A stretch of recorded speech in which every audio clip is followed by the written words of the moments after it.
I just want you to take a moment and maybe set aside what you know or think you know about eating and health and exercise.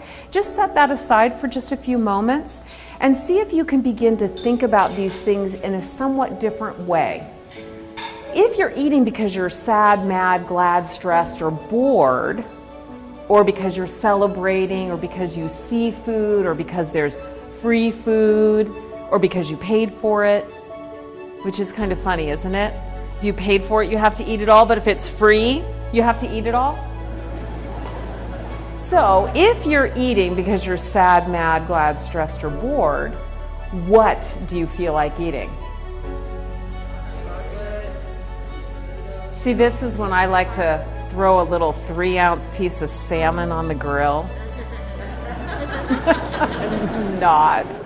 I like to say that when guilt is no longer a factor, common sense prevails. It's part of normal eating to sometimes eat purely for pleasure or distraction or to keep grandma off your back, I'm just saying, right? You know? So ultimately, what I've been learning and teaching over these past 20 years now is mindful eating, which is not about being in control, it's about being in charge. So we're going to shift this paradigm completely. Someone who's a world expert in this area. Please welcome mindful eating expert, Dr. Michelle May. Dr. May developed a plan to embrace emotional eating, and I want everyone to pay attention to this because it's not just as easy as saying don't do it. So the first step is to realize everyone eats for emotional reasons at some point, and we have to stop feeling guilty about it. Michelle. That's right. I mean, we are hardwired to have emotional connections to food. I think so many people, myself included at one point, we say, oh, I love food. I love food too much to be good.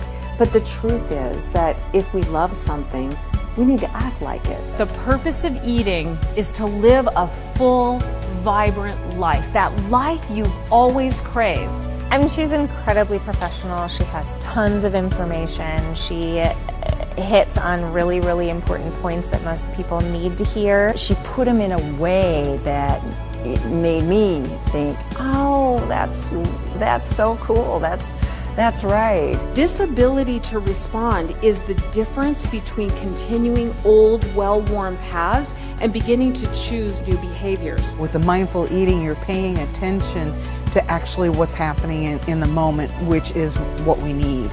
I want people to leave thinking, I've never thought about food that way before. I never realized that eating could be that kind of an experience.